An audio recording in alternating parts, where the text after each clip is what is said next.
Šiandieną noriu Jūs pakviesti apmąstyti Morkaus Evangeliją, 12 skyrių nuo 18 iki 27 eilutės. Kaip tik Jums ir perskaitysiu.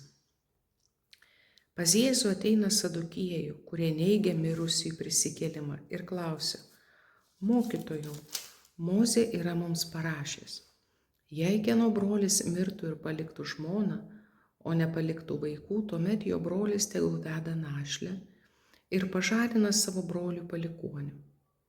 Ir štai yra buvę 7 broliai. Pirmasis vedė žmoną ir mirdamas nepaliko vaikų. Vedė ją antrasis, bet ir šis mirė bevaikis. Taip pat atsitiko ir su trečiuoju, ir visi 7 nepaliko vaikų. Paskiausiai iš visų mirė moteris. Per prisikėlimą, kai ir jie prisikels, kuriuo iš jų žmona jie bus. Juk jie yra buvusi 7 žmona. Jėzus jiems atsakė: argi ne todėl klystate, kad neišmanote nei raštų, nei Dievo galybės. Kai prisikels iš numirusių, tai nei ves, nei tekės, bet bus kaip angelai danguje. O kad mirusieji keliasi, ar neskaitėte Mozės knygoje apie krūmą, kaip Mozei Dievas yra pasakęs: aš esu Abraomo Dievas, Izaoko Dievas ir Jokūbo Dievas. Jis ne mirusiųjų, bet gyvųjų Dievas. Jūs labai klystate.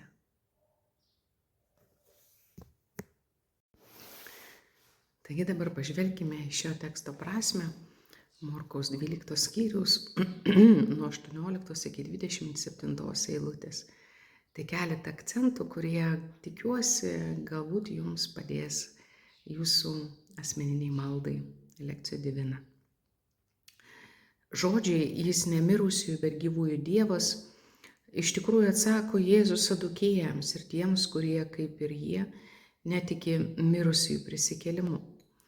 Ir šios jo pamokymus užbaigiančios diskusijos prasideda klausimu: kokia galia visą tai darai?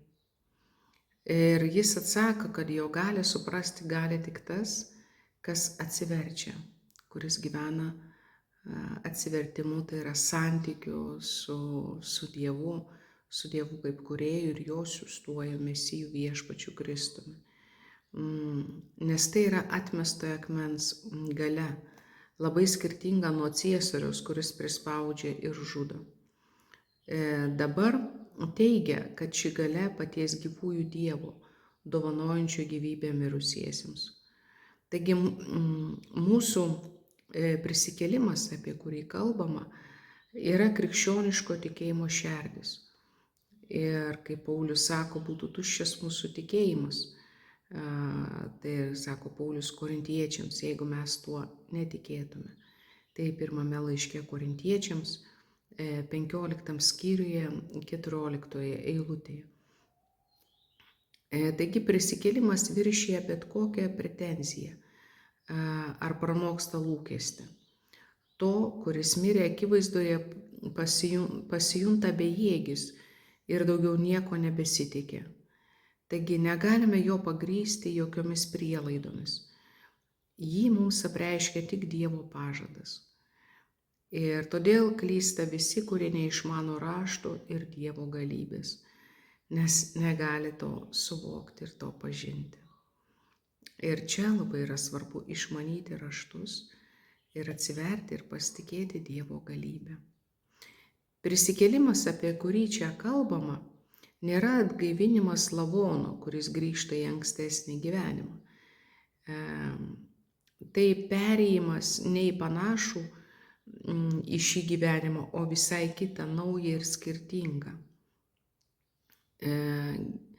kuriame yra vienijantis su Dievu, jo garbės šlovėje, kurioje dalyvauja ir kūnas. Ir juk pats Dievas yra mūsų gyvenimas, kaip mylimasis yra gyvenimas to, kuris myli. Taigi, kas netiki prisikėlimu, tas apsigauna, sako Jėzus savo atsakymo pradžioje ir pabaigoje. Jis yra auka melo, priverčiančio jį gyventi mirties šešėlyje. Iš jo mus išvaduoja tik raštas ir Dievo patyrimas. nes padeda pažinti meilę, iš kurios išėjome ir pas kurią ateiname. Taigi, tikėjimas prisikėlimu yra vėlyvas ir brandus Izraelio vaisius, aukščiausią savo išraišką pasiekęs antroje Makabėjų knygoje, 7 skyriuje. Ir Jėzus savo darbais ir žodžiais, bet visų pirma savo mirtimi ir prisikėlimu mus išlaisvina iš baimės ir mirties viešpatavimo, kiekvieno mūsų blogio priežasties ir leidžia iš esmės pažinti gyvojo Dievo pažadą bei jo jėgą. Į ką esame pašaukti mes, kaip mokiniai? Taigi mokinys pakrikštytas Jėzaus vardu yra paniręs į jį ir įjungtas į jo kūną. Visam laikui pasilieka su juo. Ir apie tai rašo Paulius 1 laiške Tesalonikiečiams 4 skyriuje 17 eilutėje. Miręs nežinojimui ir nuodėmei prisikėlė naujam gyvenimo pažinimui ir meilės gyvenimui. Nugalėjęs mirties galią gyvena Dievui. Laiškai Romiečiams 6 skyrius nuo 1 iki 11 eilutės. Taigi mes esame panardinti, jau dabar panardinti Kristaus mirtyje ir prisikėlime per krikštą. Esame mirę nuodėmei ir gyvename su Dievu. Ir atėjus laiko pilnatvei mes būsime prikelti. Tai palaiminto jums laiko, atsiverkime šiam slėpiniui su pasitikėjimu Dievu ir atsidavimu jam. Tai palaiminto laiko jums ir gražios maldos su Dievo žodžiu. Sudie.